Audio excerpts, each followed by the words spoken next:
Thank you so much, everyone. We're going to start by inviting instructions for language justice, and I'll ask Myra to start in español. Sí, buenos días, buenas tardes, bienvenidos todos. Para acceder a la interpretación en español, favor de buscar el icono de globo terráqueo en la parte inferior de su pantalla para poder acceder a la sesión en español durante toda su duración. También quieren asegurarse que para dispositivos móviles vayan a donde se encuentran los 3 puntos, elijan el lenguaje español y finalicen su elección. For those that want to access, are not bilingual and want to access interpretation into Spanish, please go ahead and find the icon for the interpretation tool in your Zoom navigation bar at the bottom to the right, and go ahead and select Spanish if you want to listen to the interpretation into Spanish. If you are connecting through a mobile phone, please access through the 3 dots and select the language and finalize your selection. Thank you very much.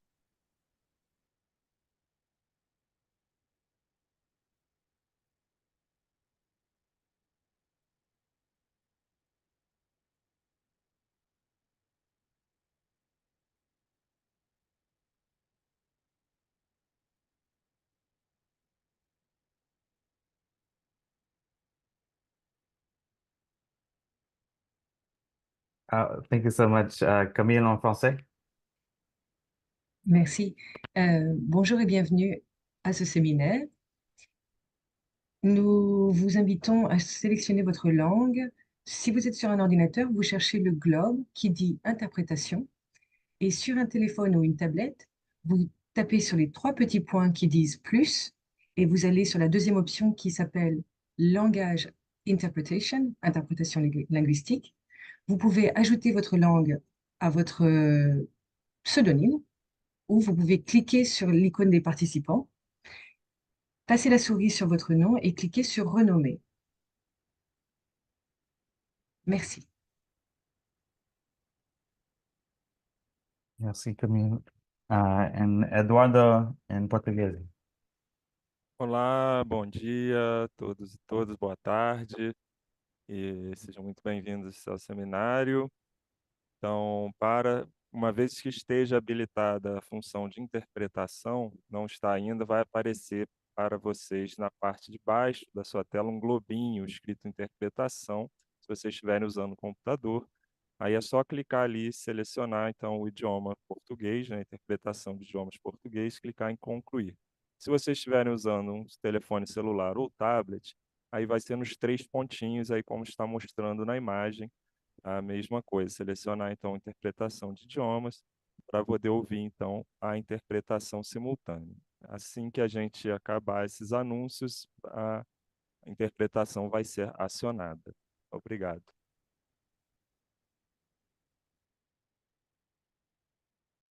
Thank you, Eduardo.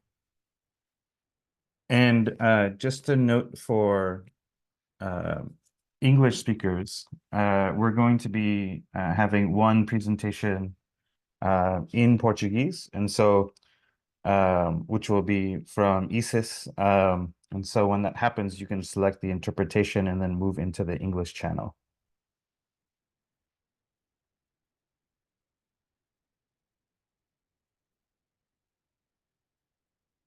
So we'll give a moment for people to select interpretation.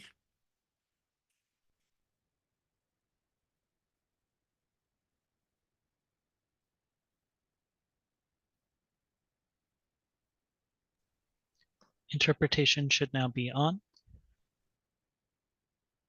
Could you please add me? Thank you. Yes. Please add me as well.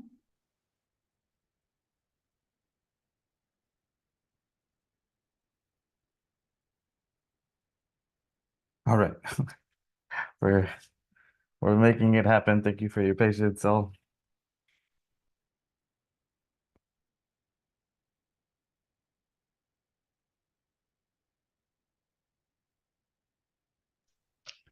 All right, I think everyone is on. Right. Thank you, Isaac, for helping to facilitate this.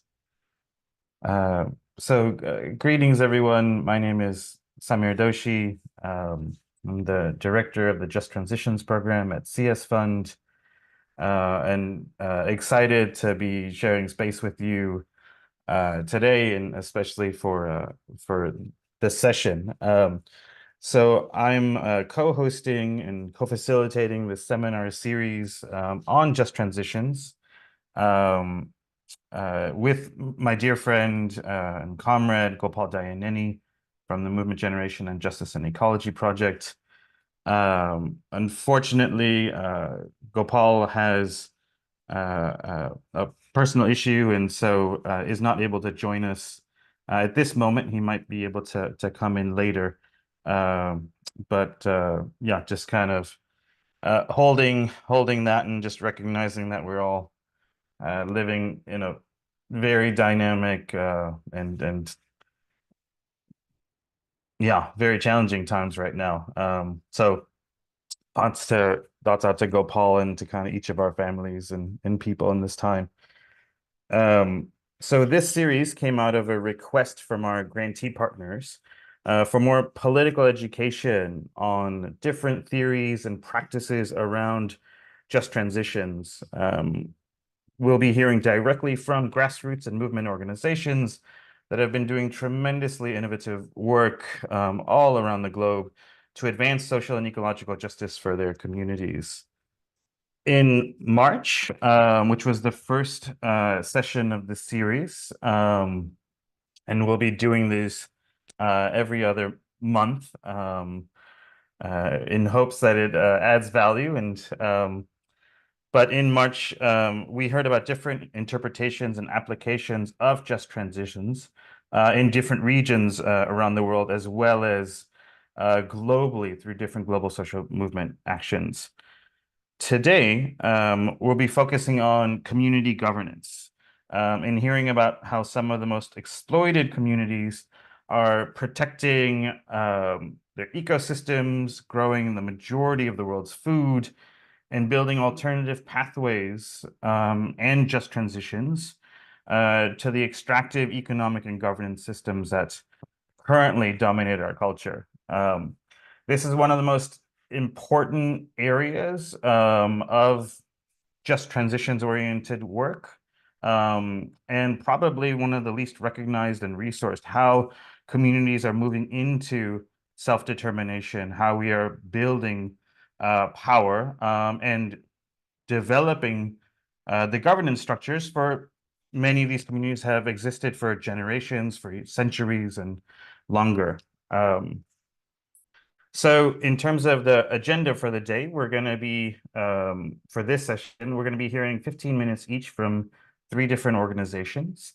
The first will be Shrishti Bajpai from the Global Tapestry of Alternatives, speaking about different case studies around India. Second, we'll be hearing from Marcus Briggs-Cloud of Ekvn-Yefolecev, an Indigenous Muscogee ecovillage in the US, practicing decolonization on almost every aspect of our extractive and dominant culture.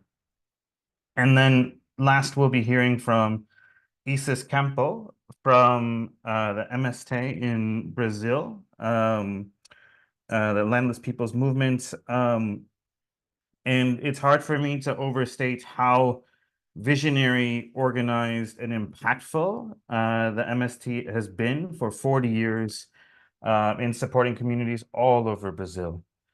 So after the speakers will be going, we'll have about 20 to 30 minutes for Q&A. And you'll see that there's a Q&A option at the bottom of your screen.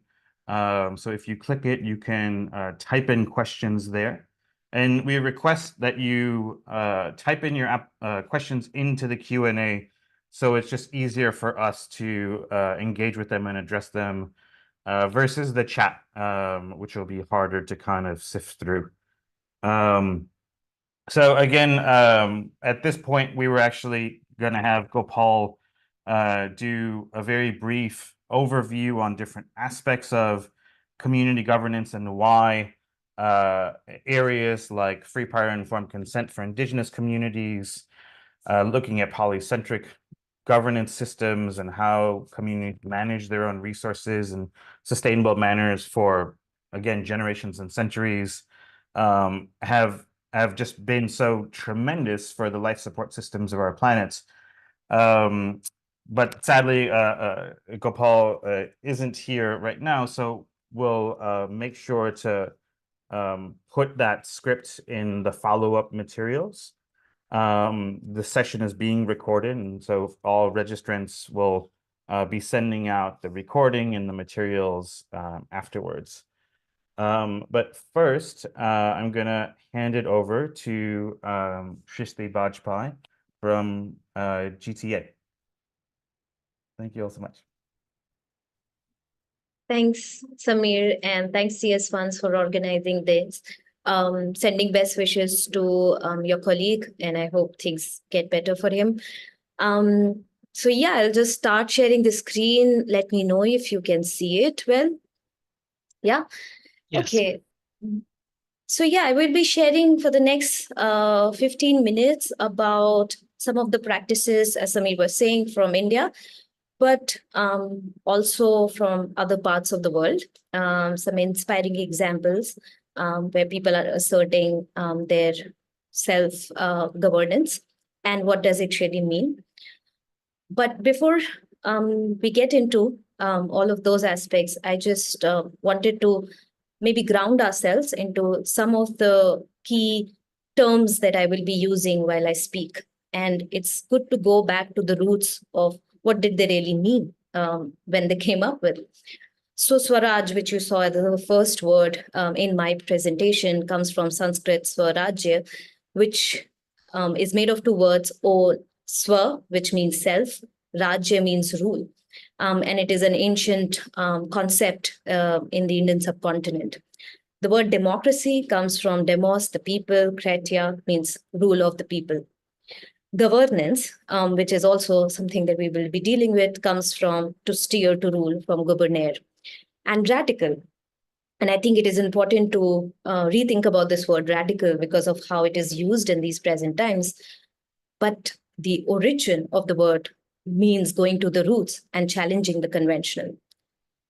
So when I'm sharing these examples, I'm sharing about how communities at the front line and communities on the ground are challenging the conventional and dominant models of governance.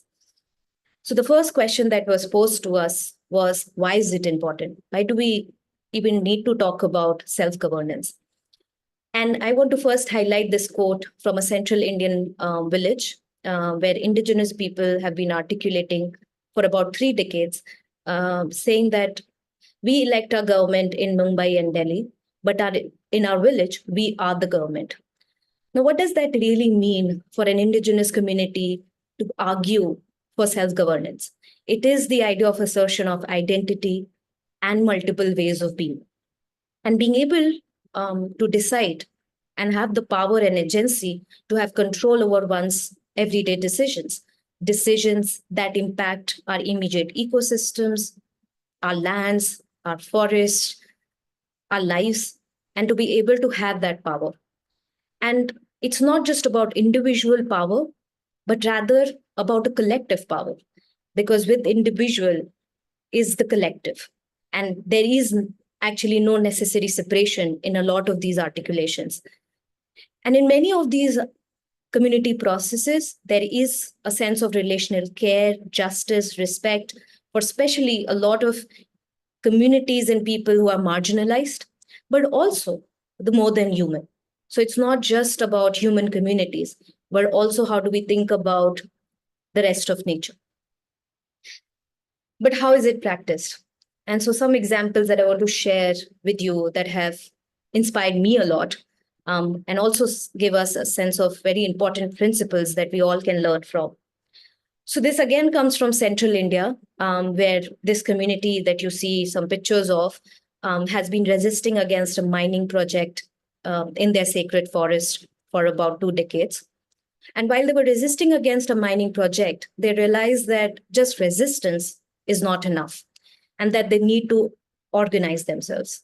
And so they formed a federation of about 90 village assemblies based on their traditional territorial boundaries to first assert the sense of self-governance built on several traditions of decision-making, but also bringing in modern elements of how do we include, how do we challenge the internal injustices as well?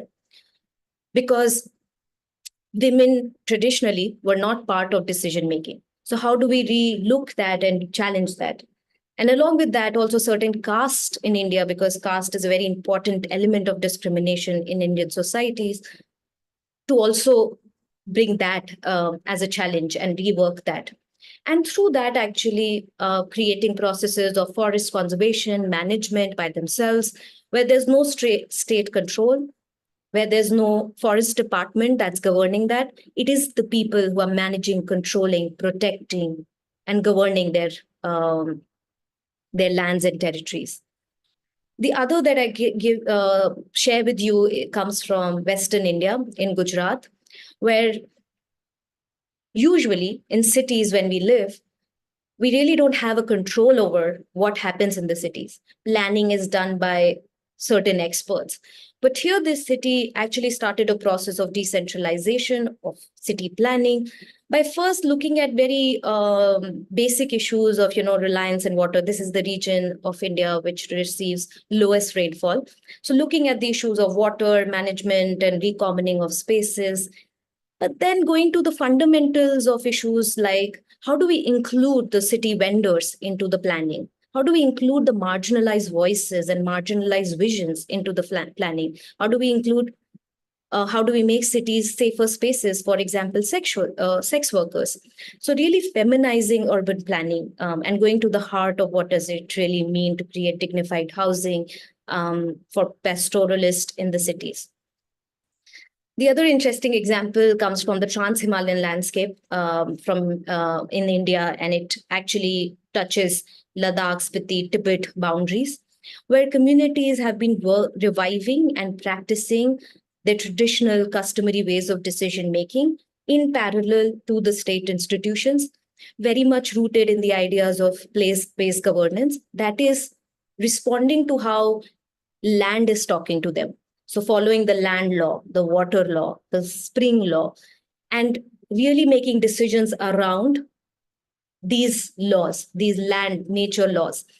And it remains relatively apolitical because there are no political parties or other such institutions involved into decision making. The other aspect which is related to it is reimagining political boundaries from ecological and cultural perspective. So when we divide ourselves in nation states, it's all human made. Nature doesn't follow any nation state boundaries.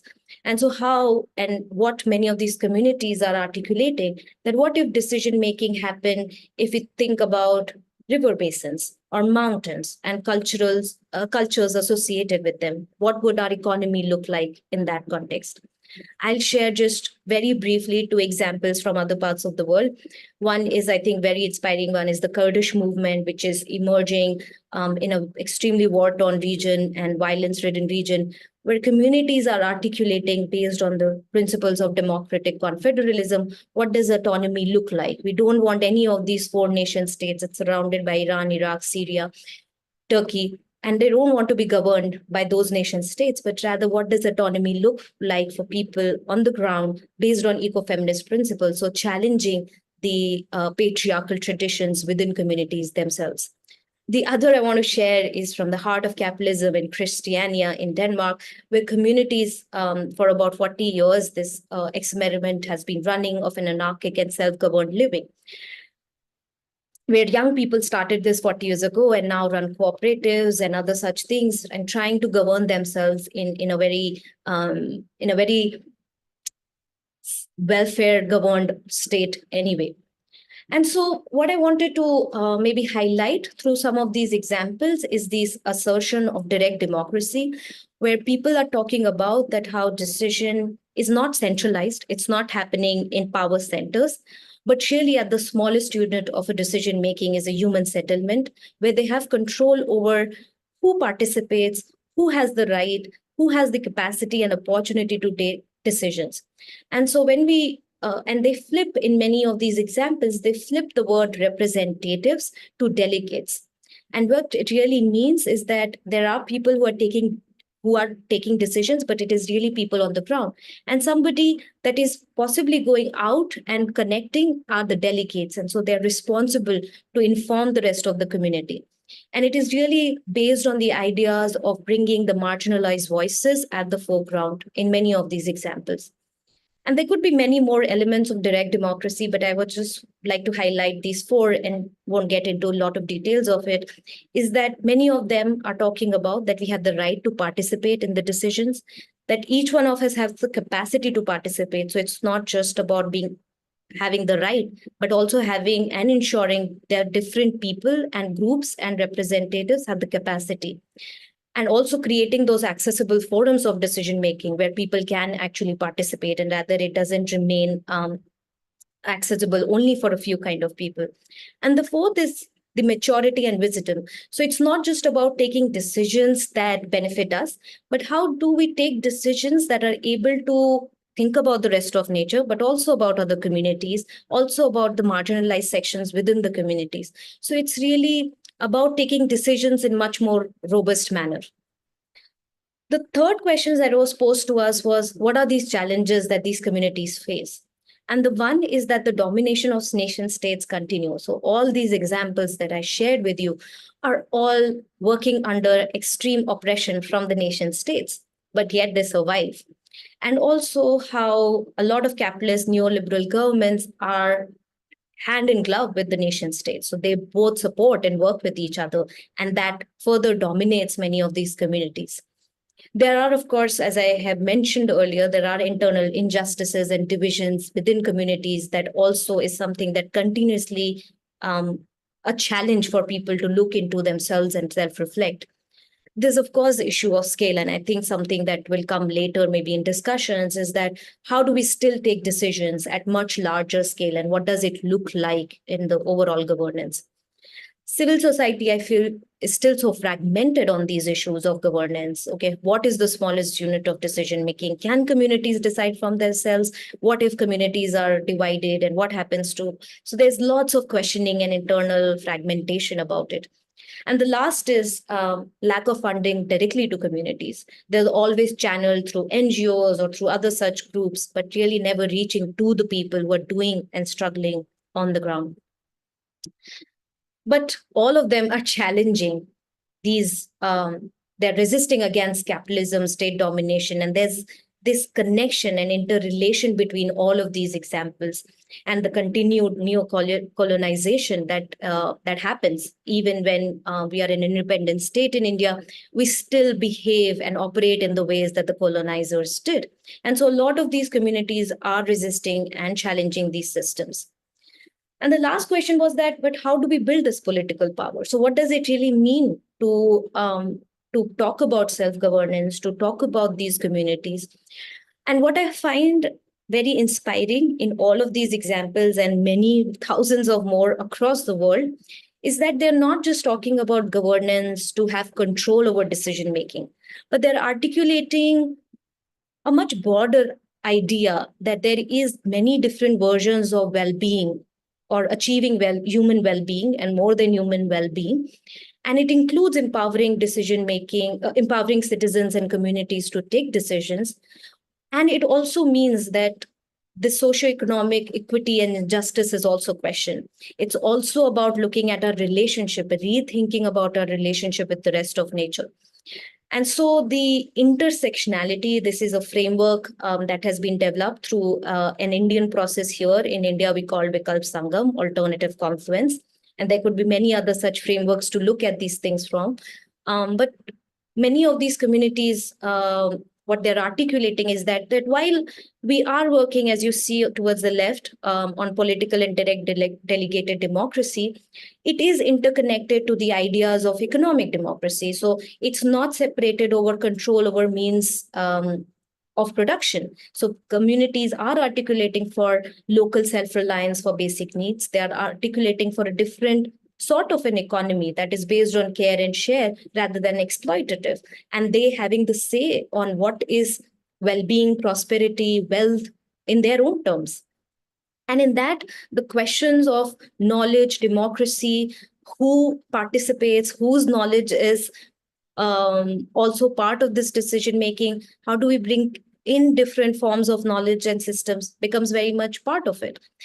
And also the ecological integrity and resilience. So it's not just about human communities having say in this, but also other communities. The first example that I showed you from central India, I asked one of the indigenous elders that, why are you fighting against this mining projects? You can get jobs and go to a nearby city. What's a big deal? And he said the big deal about this is that it is not just about us. It's also about the spirits in the forest. It's also about birds and animals. So the idea of what a community is, it's not just limited to humans, but the more than humans.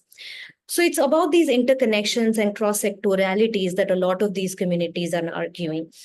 And that's why it's so important that when we talk about self-governance, it is about building political power that transcends just governance, but it is also about social well-being, justice, and actually just transitions in much broader sense. So I'll stop here and I'll hand it over to Samir, and I look forward to more comments and questions. Thank you.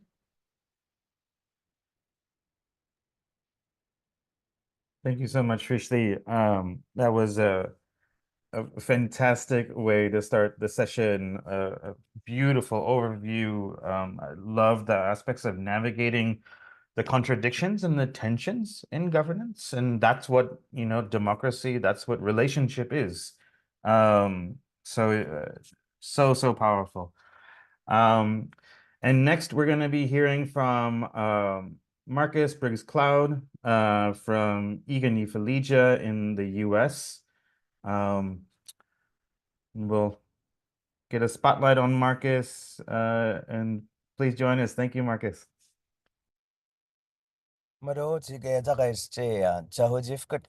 Kanvaski ole doen amalege do uja kodundu istu as no hodal gagi ipojido as moen koneba genzo waki do ische.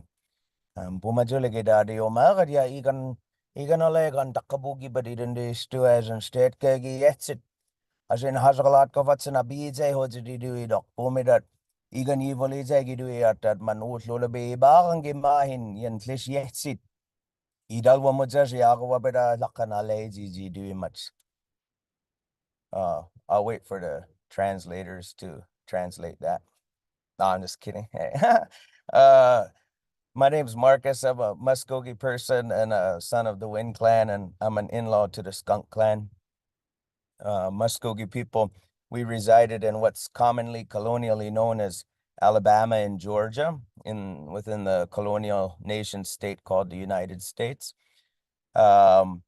Our people have a covenant with the Creator that we would be caretakers of the bioregional ecology in which we reside. We did that up until our forced displacement in 1836.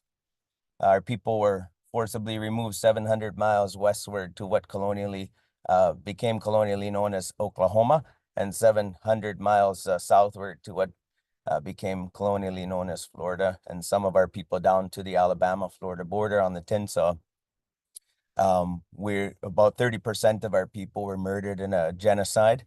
We're the descendants of those survivors, and we've been away from our homeland for 180 years, but the impetus for the creation of our community, Ekvn-Yefolecev, which embodies a double entendre, one meaning that we're returning to the earth and the other returning to our homelands, is language revitalization and recognizing that we can't keep our language alive, interfacing with the settler colonial world that has an abundance of vocabulary and exponentially breeds new vocabulary, particularly through science and technology, leading to linguistic obsolescence. I'm going to try to speak kind of slow. I could be a translator's worst nightmare. although I'm very sensitive to translation, because I have to do it myself, and I have much praise for all of the translators here on the call. It's difficult work. And so in our community, as I mentioned, the impetus being language revitalization, we recognize that we can't keep our language alive in that world, and some approaches have been to make up thousands of new terms, but by the time you dump all of those into your lexicon that are tied to concepts inherently premised on post-industrialization capitalist ideology, we deviate so significantly from the traditional ethos that our ancestors left to us in the first place, that it begs the question, why don't we just speak English if all we're going to do is whitewash our language? And so we recognized that we needed to recreate the society in which our language once functioned best. And that's a society that's inherently premised on intimate relations with the natural world. So instead of trying to change our language to fit what I refer to as the white stream or the mainstream American capitalist dream, we said, no, let's change the way that we live, and we let the language be the guide in that process, because our verb base is inherently ecologically tied, and allowing those verbs to guide our process will bring us back to the way in which we were intended to live through that covenant with the Creator, to be caretakers of the bioregional ecology. So that vision came about 22 years ago.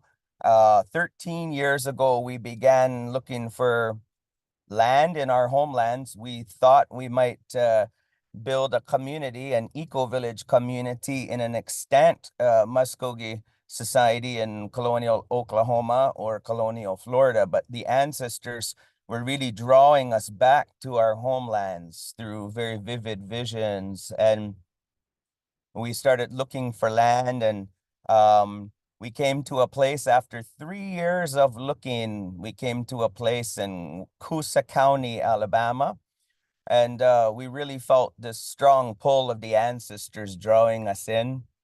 And we went and looked at other places, and our late matriarch said, I want to go back to that place in Coosa County. She said, there's something really special about it, and we all concurred.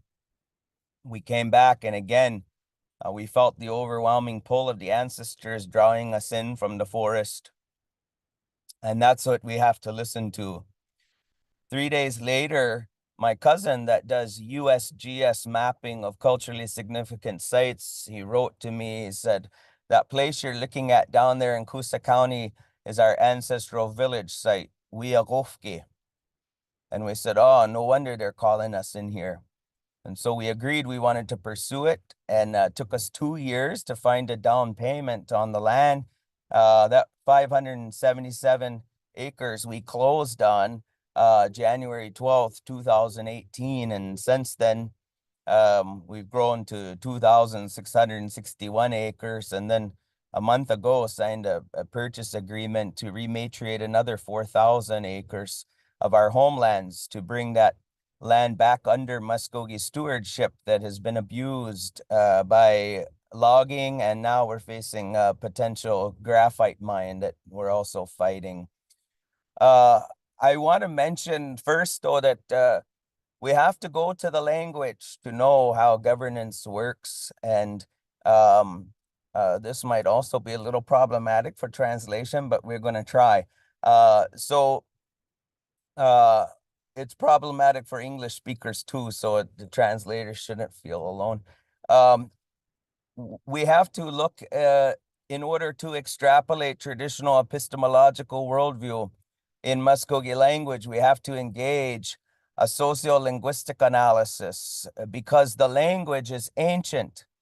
The lexicogrammatical code that is intact across generations reveals the philosophical worldview to which our ancestors subscribed since time immemorial.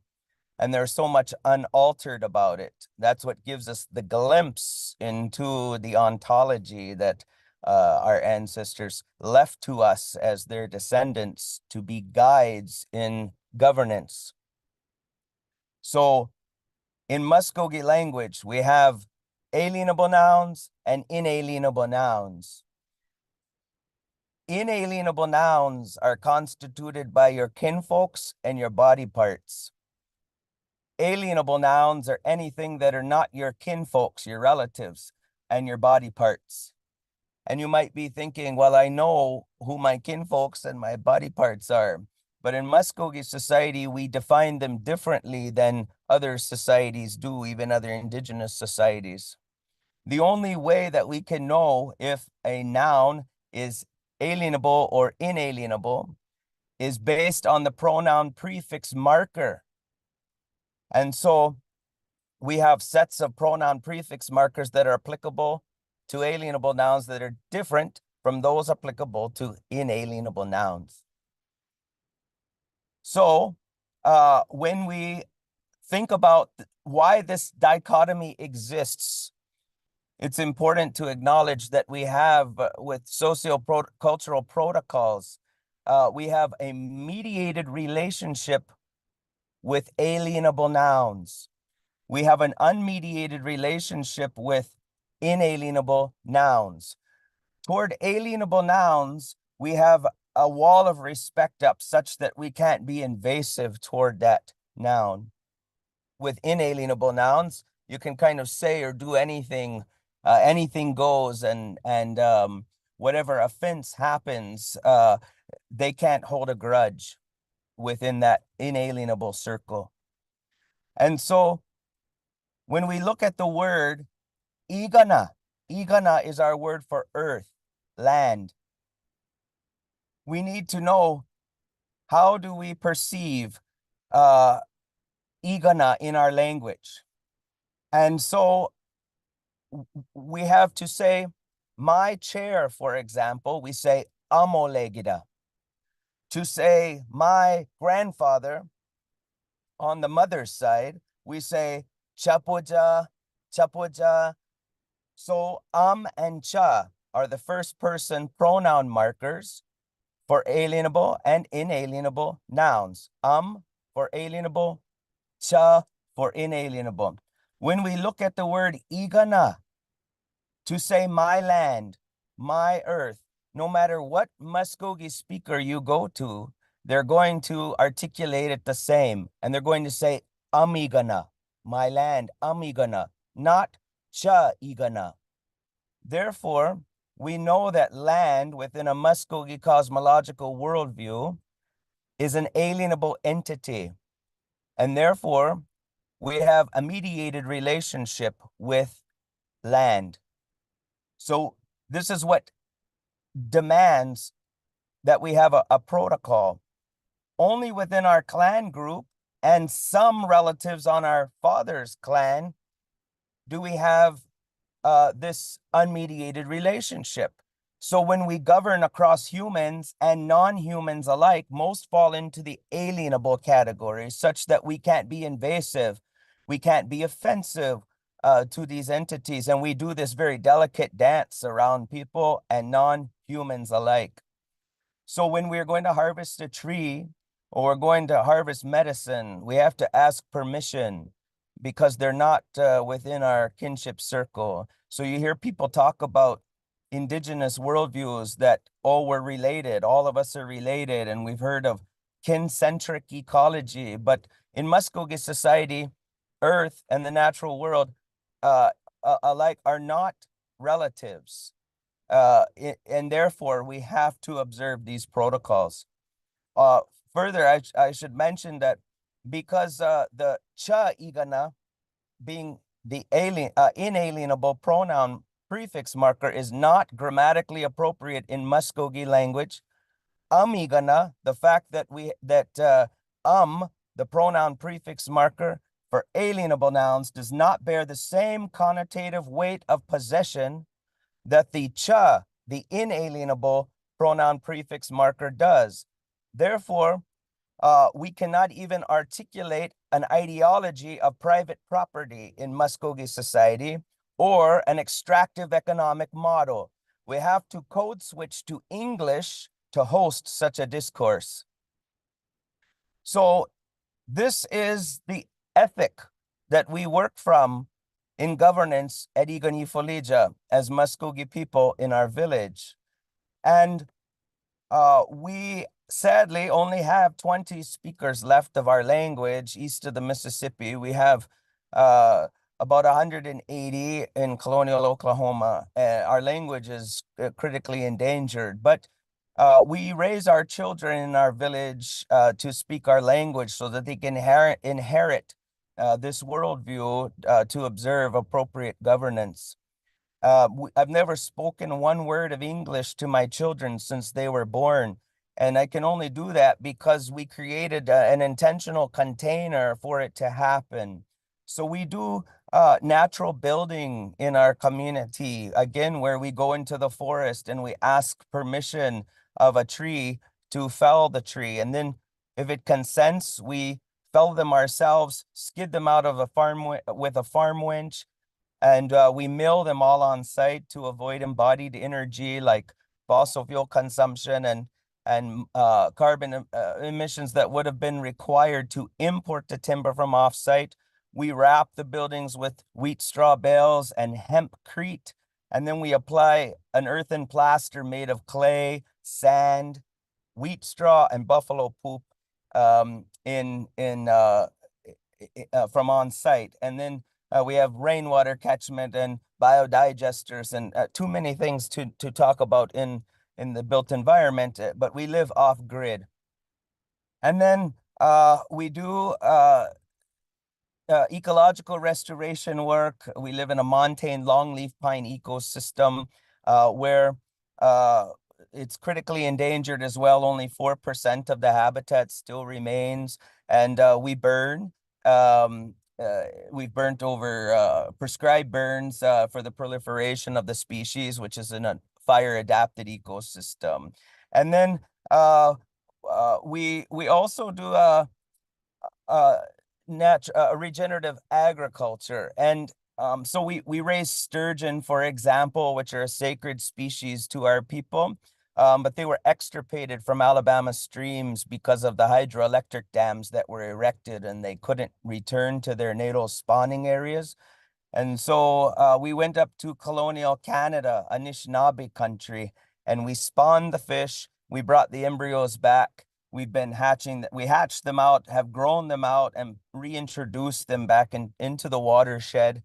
And I wanted to mention that we also work with the Aspenser brevirostrum species, which is the short-nosed sturgeon. Interfacing with the settler colonial government agencies is a challenge, just like we heard in the last presentation. This species is the #1 endangered species listed on the U.S. Register of Endangered Species. And we wanted to bring them, my academic mentor is the world sturgeon expert, and he had 32 of these fish in his laboratory that needed to have a new home. Otherwise, by U.S. federal law, all 32 of those fish would have to be killed in place because they couldn't go back into the river. And so we wrote to NOAA, National Oceanic and Atmospheric Administration, and said, we are going to go to the University of Florida, and we're going to bring these fish here back to our village and take care of them. And they wrote back and said, no, you can't do that. And we said, we have a covenant with the Creator that we are supposed to be caretakers of this bioregional ecology. And as Muscogee people, we have an inherent ethical responsibility to do that. And we're going to go to the university, and we're going to get these fish, and we're going to bring them back to our village and care for them in a good way. And they wrote back and said, okay, well, send us a proposal. And what we thought would take 1 year to 2 years, we had a permit in hand in 2.5 months. And sometimes, this was a big a celebration for us to bring these fish to our community to take care of them. But sometimes it's very difficult to translate this kind of spiritual governance to the settler colonial parties that have no insight to our own cosmology, and we find that very few of them have a cosmology of their own to subscribe to and embody. So finally, I want to say that we also raise buffalo and endangered livestock breeds as well to preserve those genetics of heritage livestock breeds that nobody wanted when industrial agriculture said, go big or go home. But with the Buffalo Project, it's not only about bringing the buffalo back to our homelands, but it serves multiple purposes. Historically, our ancestors made grasslands, and the red wolves, well, the buffalo would come in and they would be chowing down on the forage, and then the red wolves would come and they would run the buffalo off, and all that phosphorus and nitrogen in their poo-poo would increase soil fertility, and of course they'd come back after the vegetation regenerated, and they would chow down again. They would eat again. And so the red wolves were extirpated, the buffalo were extirpated, and Muscogee people were kicked out of our homeland. And so that ended that ecological cycle. Well, the reason we had such species diverse pastures, grasslands, is because the progenitor of the corn is a woman. She rubbed her legs and the corn fell from her legs, and women became the caretakers of the seeds, not only the corn seeds, but all of the seeds. And so our whole religion as Muscogee people revolves around our agricultural cycle. And if the women don't hand the seeds over, we starve. And that's why we were a matriarchal people. But when Thomas Jefferson's Indian agent named Benjamin Hawkins came among our people, he complained back to the president and said he can't get any decisions made among Muscogee people because the men always have to ask the women for permission. And so he dismantled the matriarchy by pulling the women out of the fields by force. And it allowed for the influx of heteropatriarchy, and of course, violence against women ensued. And so for us in our community, getting the seeds back to stewardship of women is intended to restore the matriarchy in our community. And when the species in all the forbs, graminoids, sedges become very diverse in the pasture, the metabolic health of the animal increases, and phytonutrient profile and the omega-3 to 6 ratio. And when we consume it as Muscogee people, we decolonize these diets and make our people healthy spiritually and physically. And we're an income sharing community where we live, we work 7 days a week. We do that in exchange for food, lodging, and a $400 monthly stipend. And we can't earn over $400 a month in our community, and that's intentional to constrain our participation in the neoliberal capitalist economy, and which exacerbates the abuse of sacred earth and the exploitation of human bodies. And so with that, we love living as a full-time Indigenous people once again, just as we were made to be.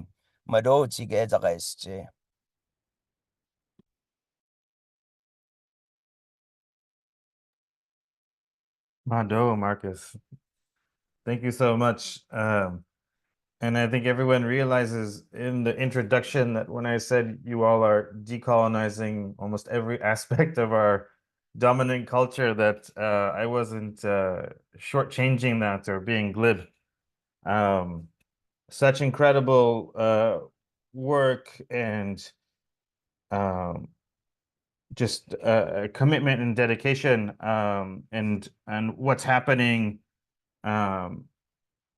in the eco-village, in these ecosystems, the relationships that have been cultivated there, the health impacts of your community. It's just really, really incredible to see and to witness. Thank you so much for that work. And And next, we'll be hearing from Isis Campo from the MST in Brazil, who I think for many communities and social movements around the world is such an inspiration, just doing incredible work for over 40 years, again, on so many different aspects of how communities are operating and governing and in relationship with one another. So Isis, please over to you. And then for English speakers, again, please select the interpretation channel and then interpretation button, and then go into the English channel, and we'll get to hear the translation for Isis. Thank you so much.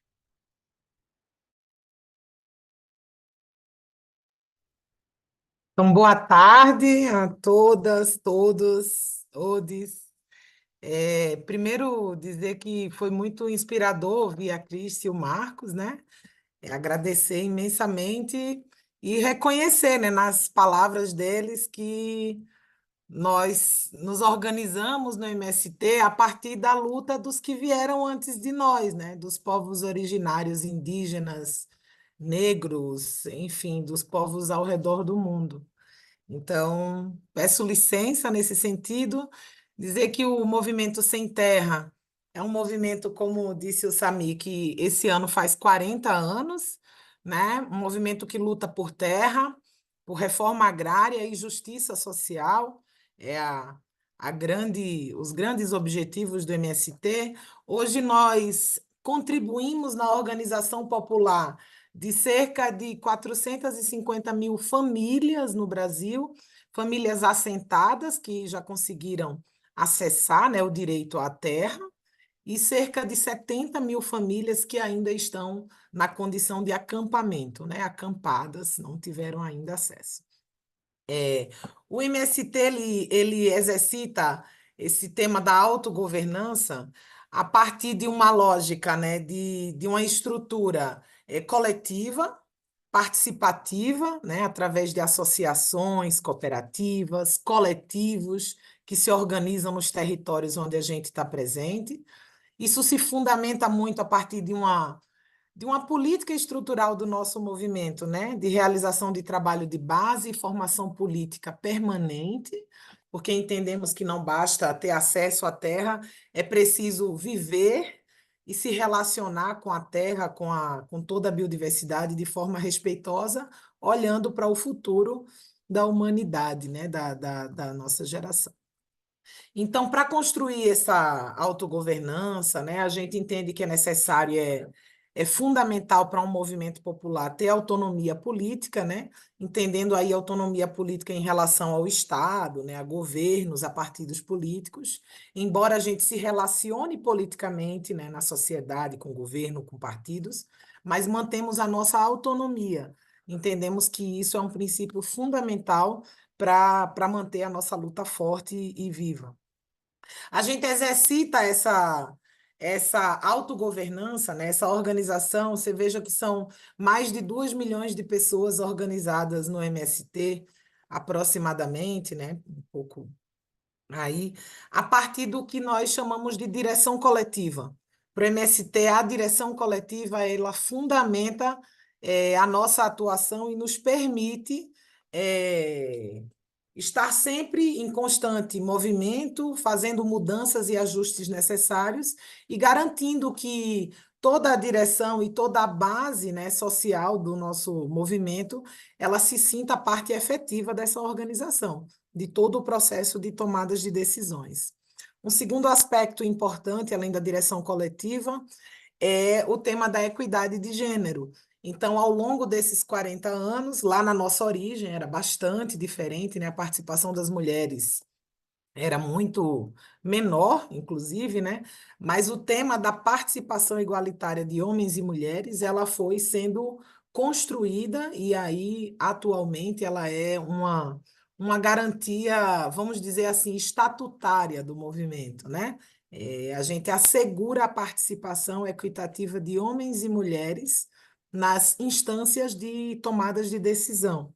O MST tem várias instâncias organizativas que começam a partir dos núcleos de famílias, a partir de cada grupo de 40 ou 50 famílias, formam um núcleo político de debates e de tomada de decisão, e isso vai ascendendo, para uma coordenação de um território, uma coordenação de um estado, até a coordenação nacional do MST, e essas instâncias, isso sobe para uma coordenação nacional, segue para o Congresso, que é a maior instância deliberativa do MST, e sempre assegurando que nas representações dos estados, então o MST está organizado em 24 dos 27 estados que existem no Brasil.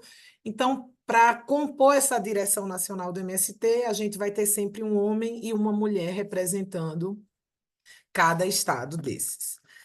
Para além do tema da direção coletiva, da participação efetiva das mulheres, a gente também tem como um princípio fomentar ativamente o trabalho organizativo com a juventude, pensando nas perspectivas de presente, de garantia dos direitos, mas do futuro também da nossa luta política. E bastante autonomia nesse que a gente chama de ter um processo de formação política contínua, no movimento, porque entendemos que a formação política contínua, e o trabalho de base, que são as bases fundantes do MST, ajudam a manter a organização viva, dinâmica e projetando novos militantes para dar seguimento à luta. A gente, no caso do movimento, a gente usa como um dos principais instrumentos pelos quais o MST é conhecido é a ocupação de terras, Então, o MST ocupa terras públicas, ocupa terras privadas que não cumprem a sua função social, Ocupa terras que podem até estar produtivas, mas que são terras que não cumprem a sua função social, terras onde são flagrados trabalho escravo, superexploração dos bens da natureza. Então, a ocupação de terra ela é um instrumento de luta e de disputa pela terra, mas é também de denúncia, Entendemos isso como um processo também de denúncia. E muitas marchas, várias formas de fazer a luta política. Mas entendemos também a ocupação do território, o assentamento das famílias como um instrumento político importantíssimo para disputar na sociedade a concepção de reforma agrária. A questão da terra no Brasil e no mundo, a gente pôde ver nas falas do Marcos e da Cristi, ela fundamenta a origem das grandes desigualdades e das grandes injustiças cometidas ao redor do mundo. Então, a gente entende que um assentamento onde estão vivendo as famílias de forma regular, a reforma agrária no Brasil é uma política de Estado. Então, quando uma família conquista o direito da terra, a gente entende que é preciso que esse território ele expresse o projeto político que a gente defende. Então, um instrumento importante, para dar um exemplo concreto hoje, além da produção, dos assentamentos, do trabalho na área de cultura com a juventude, trazendo um exemplo concreto, o MST está aí já tem 4 anos com um plano que chama Plano Nacional Plantar Árvores, Produzir Alimentos Saudáveis, que é um exercício prático da agroecologia no cotidiano do MST. Como é que a reforma agrária, como é que os assentamentos ajudam a recuperar áreas degradadas, a dar um novo sentido para a produção de alimentos a partir de bases respeitosas com a biodiversidade, com a natureza, com as pessoas, territórios livres de exploração da mão de obra, mas também uma luta que é pelo enfrentamento às diversas violências que a gente enfrenta na sociedade e também são uma realidade nos nossos territórios. Então, a gente busca sempre associar uma luta concreta que resolve uma questão imediata e necessária das pessoas que estão nela, mas também olhando para o horizonte do que é o nosso objetivo de sociedade. No caso, resgatando que os objetivos gerais do MST são a luta pela terra, por reforma agrária e por justiça social. No campo dos desafios, a gente entende, no caso da luta pela terra, né, para além do imperialismo e do capitalismo, que são os grandes inimigos do povo ao redor do mundo, e isso a gente não tem nenhuma dúvida, nós somos um movimento anticapitalista e antiimperialista. Mas essas forças do capital, elas se manifestam de formas distintas de acordo com as realidades dos países. E no Brasil, a extrema-direita, ela tem se articulado de forma muito pesada, muito forte com o agronegócio. E o agronegócio hoje é o nosso principal inimigo no Brasil. É ele quem expropria mais terras, é ele quem destrói os bens da natureza, que quer explorar minérios em territórios indígenas, em áreas quilombolas, enfim, é que estabelece um modelo de produção que depende bastante do dinheiro público, mas que ainda assim, né, não há uma repartição desses lucros dessas grandes empresas, né, da agromineração, principalmente aqui no Brasil. Então, a gente tem esse inimigo central, embora entenda que há um inimigo que é o sistema mesmo, né, capitalista, mas como um dos principais desafios, a gente entende que é trazer o debate da reforma agrária para o centro do debate político do país, né? Entendendo a reforma agrária como uma ação estrutural para a gente romper com essas desigualdades profundas que nós vivemos no nosso país e no mundo todo. Então, o segundo desafio também é como a gente, de forma articulada, né, com outras organizações, movimentos, enfim, com o conjunto da sociedade, como é que a gente ajuda a tornar visível esse trabalho organizativo dos movimentos, não só no Brasil, mas no mundo, né?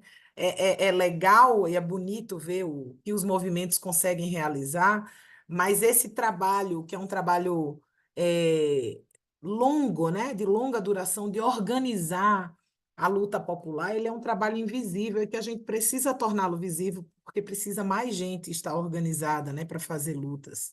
Entendemos um outro desafio, que é como a gente consegue fortalecer. Hoje, a realidade do mundo é que os aglomerados urbanos são muito grandes em relação aos territórios rurais, florestais, né? Então, como é que a gente fortalece essa aliança entre os povos do campo, das florestas, das águas, com a cidade, com os centros urbanos? A gente precisa ter aliados nos centros urbanos que defendam a nossa luta também. E ainda como um tema central, né, a gente entende, compreende a agroecologia não como a agroecologia como a saída para todos os problemas da humanidade, mas a agroecologia como uma estratégia central de produzir alimentos saudáveis para o conjunto da sociedade, de mudar a base, mudar a matriz tecnológica de produção de alimentos e de conservação dos bens naturais. A gente entende a agroecologia como uma parte central dessa estratégia de promover as mudanças que a gente precisa ver no mundo se a gente quiser viver na Terra por mais tempo, né? O modelo produtivo hoje, extrativo, ao redor do mundo, ele é insustentável e aí a gente vem vivenciando tragédias ambientais e climáticas ao redor do mundo que, numa medida importante, são também influenciadas pela ação, né, desse capital destrutivo aí ao redor do mundo. E já indo para o final, com medo de não me estender muito aqui, tem uma coisa que a gente fala assim, né, que é como é que a gente ajuda a construir poder político, né, poder popular. Entendemos que o poder político e o poder popular ele precisa ser uma estratégia conjunta da classe trabalhadora, não só no Brasil, mas ao redor do mundo. Então, portanto, esse é um desafio internacional, a gente conseguir articular nossas lutas, nossas pautas, né, fazer lutas conjuntas. A gente precisa se empenhar e ajudar a fortalecer, né, processos de criação de novas organizações e movimentos. Nós somos movimentos importantes, nós que estamos aqui, tantos outros que existem ao redor do mundo, mas nós ainda somos poucos para enfrentar o poder do capital, né? Então, a gente precisa ter mais movimento, mais organizações e precisamos apoiar essas iniciativas. Movimentos que tenham capacidade de resolver problemas imediatos daquele povo que está organizado, mas que consigam olhar para o futuro, né? Projetar sonhos, construir um projeto de sociedade. Nós entendemos no MST que a nossa luta e a nossa defesa não pode ser só por resolver as questões imediatas, né? A gente quer ter uma nova vida, um novo planeta que possa. Um novo planeta não, a gente só tem esse, na verdade, né? Mas uma nova forma de viver nesse planeta que respeite essa diversidade toda que existe no mundo e que permita que ele esteja, né, aqui para as próximas gerações. Então, construir esses sonhos são uma questão fundamental para os nossos movimentos e ter mais movimentos, né, que estejam nessa luta, representando mais força social, mais pessoas organizadas e que estejam dispostas a enfrentar os nossos inimigos, né? Então, acho que esse desafio é um desafio dessa coletividade, né, de todos nós que queremos viver um mundo melhor agora, mas a gente também quer um mundo melhor para o futuro. Acho que é isso. Obrigada a todos e todas.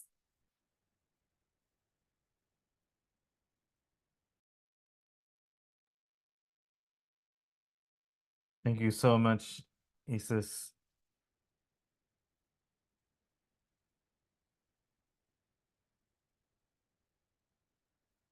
Thank you so much, Isis. Again, such an incredible, diverse, varied set of examples and practices and theories and worldviews that the MST and the communities and you all are leading and inspiring. And I think what's just very powerful is hearing about not just as Isis, the last comment she just mentioned, it's not just a form of resistance. It's not just a form of how do we react to the exploitation that's happening across our communities, but envisioning and really developing what these alternatives are, as Shrishti started out with in the session, and how we can have a new life, new approaches. It's not just what is offered to us through the form of colonization, imperialism, extraction, exploitation. These are very limited options for everyone, including those that are driving those systems, are also limited by the systems and the culture themselves.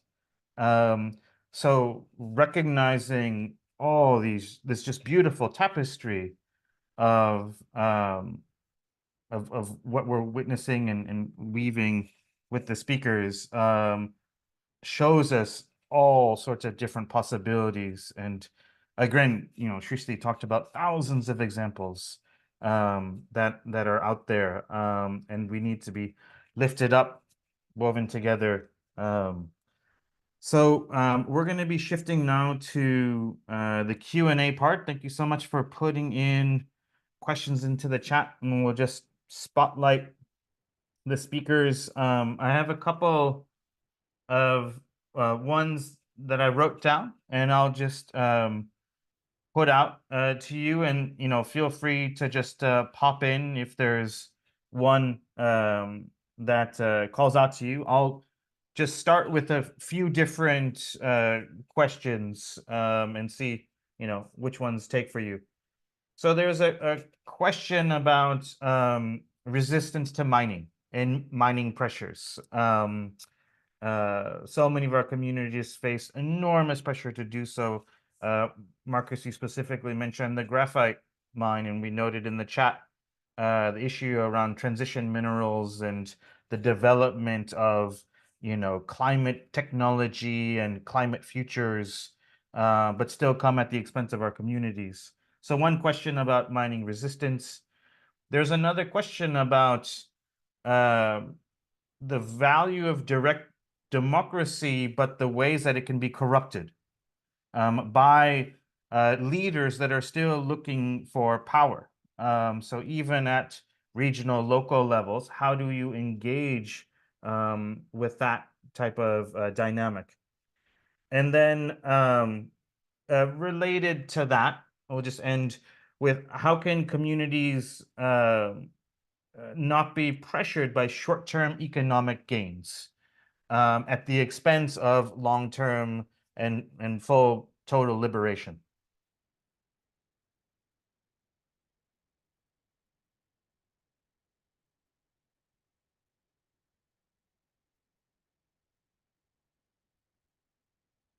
Anyone want to take it first?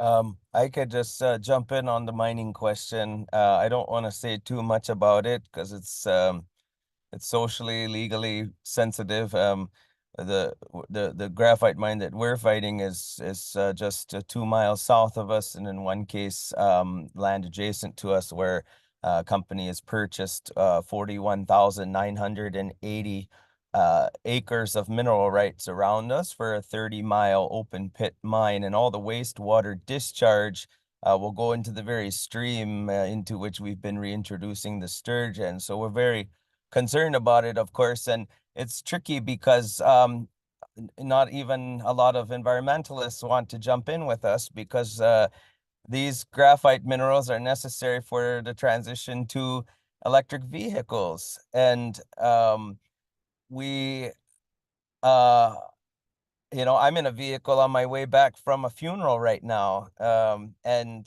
I think about that, and it's a hybrid vehicle. And, it's complicated. But in our cosmological worldview, we have a responsibility to care for our bioregion, as I mentioned, and we also are very mindful of, for example, we are not physiologically adapted to withstand the impacts of climate change. We're trying to keep our language alive, which means we need babies and elders to protect those babies and elders, the most vulnerable of our community. So we need a mechanical HVAC system for a place of refuge in our community. And we started to explore, because we're completely off grid, what kind of battery technology that we could implement. And we started to look at lithium ion batteries. And of course, we have relatives, friends that are Quechua, Aymara people that are facing displacement in the Andes because they sit on top of lithium that multinational corporations want. I'm going way too fast for the translators, my bad. So we abandoned that idea. We started to look at graphene supercapacitors, but graphene is derivative of graphite. So we said that's a no-no. We started to look at nickel iron batteries where nickel is being mined at displacing Sami people, indigenous peoples in the Nordic region. The company that we were looking to purchase from has 200 pieces of legislation introduced into the Brazilian government to displace indigenous peoples in the Amazon to mine nickel. So we started looking at how to passively cool and heat the structures in our built environment. And what I most importantly want to say here as the takeaway is that now more than ever is the time that we need to depend on our traditional knowledge, traditional ecological knowledge. Most people that are talking about indigenous folks having this traditional knowledge that could save us from the climate crisis are only fixated on the technical pieces. They want to know about fire regimes. They want to know about hydrological stewardship. And what have people been doing for thousands of years? But when we only focus on the technical, we really miss the whole picture, which is the ritualistic component reinscribes our collective commitment, our spiritual life, reinscribes our collective commitment to be good stewards of the bioregion. When we don't have the ceremonies that mandate the implementation of the technology, then there is no impetus for the technology. And that's where we keep having this this gap in worldviews between indigenous and non-indigenous. We have to live a particular way, or we forfeit the right to call ourselves Muscogee per our own worldview. And other people don't have consequences in their ontologies for not being a good steward or a partner in the ecosystem in which they reside. So we must look to traditional knowledge now more than ever.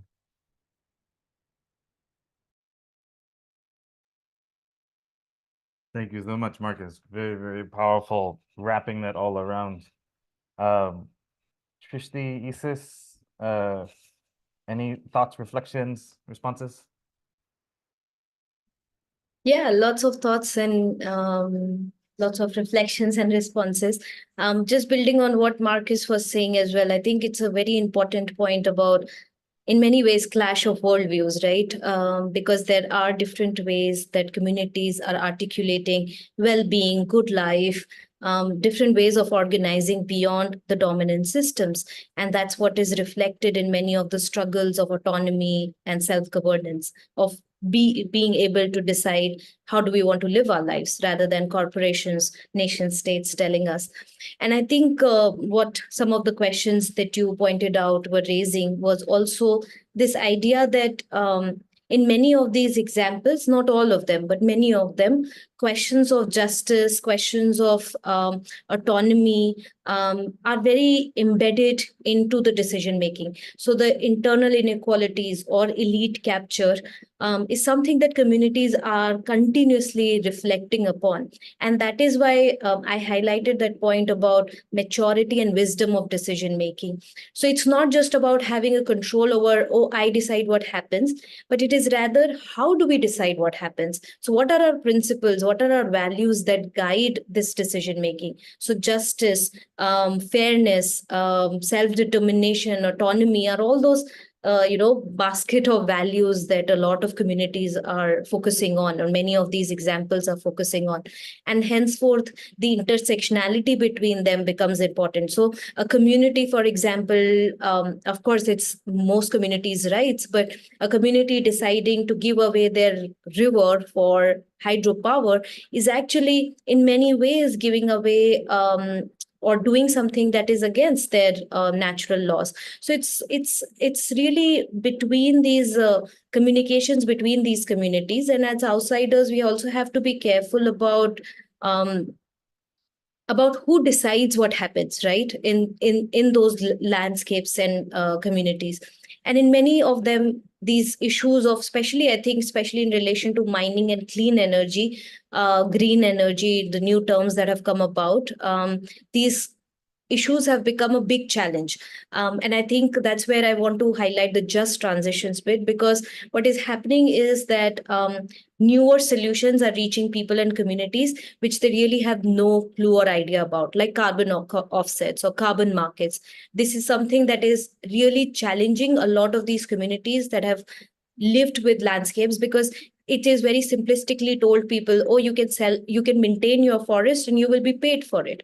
And so some of these issues, I think, as broader issues of what communities are facing on the ground in terms of these technical solutions that also Marcus was telling about, that are coming from the dominant systems, need to be unpacked. And that's where I think some of us, some of people who are acting as bridges need to work.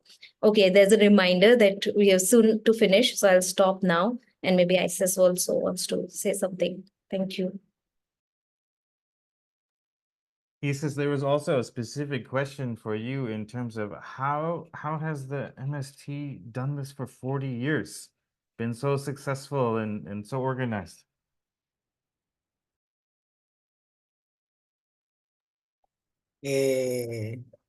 São 40 anos de muito sucesso, no sentido de que a estrutura fundiária e política brasileira odeia a organização e a luta popular, né?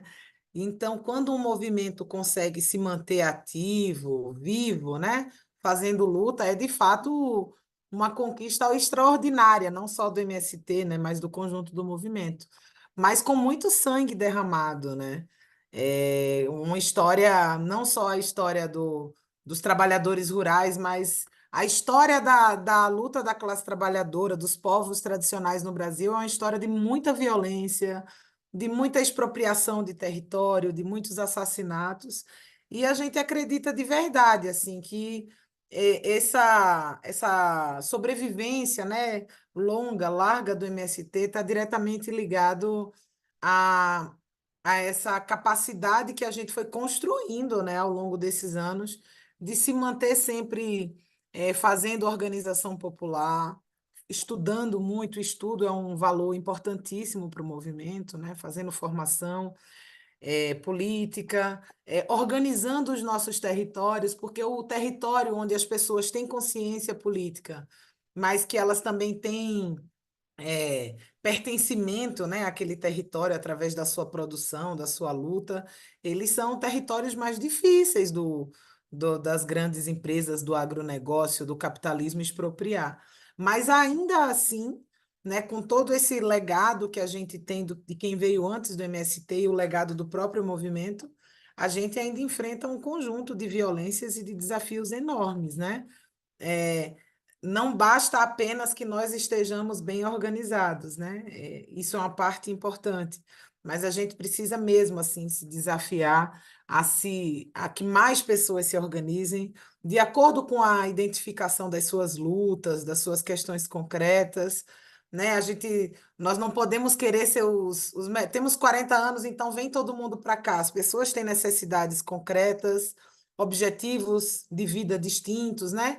Há muitas lutas para se organizar e a gente entende que é necessário um exercício profundo e verdadeiro de construir uma coisa que nós chamamos de unidade política. Construir a unidade é um desafio enorme, porque nós temos uma tendência de sempre querer impor, né, as nossas perspectivas de mundo, o que a gente acha que é certo e qual o melhor caminho para o conjunto, e construir unidade política é entender que dentro dessa unidade, né, de um caminho juntos aí para enfrentar desafios comuns, a gente vai ter que lidar com toda a diversidade da sociedade do mundo. Então, acho que é isso, assim. Realmente é um orgulho, uma alegria muito grande estar nesse movimento, no Movimento Sem Terra, mas dizer também que a gente se inspira verdadeiramente nas práticas de outras organizações e movimentos ao redor do mundo. Senão, a gente não estaria mais aqui, com certeza.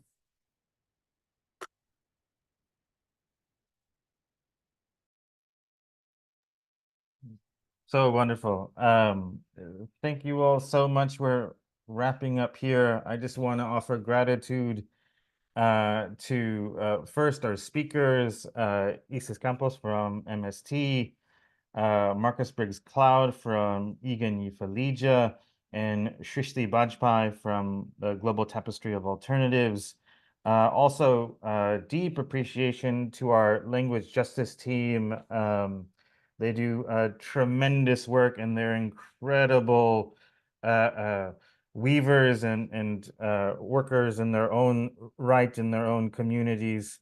And then also to the Zoom and technical support with Isaac and Movement Generation and Justice and Ecology Project. Our next session will be on July 14th. And it will be on feminist praxis, and it'll be pretty exciting and rad. So we'll be sending out the materials. Radical, as Shrishti was helping us to define. We'll be sending out the materials, the recording. There's some great questions also in the Q&A that we did not get to. I'll send those over to our speakers and see if they have any additional thoughts. And we'll follow up with you all. Thank you so much. Be well.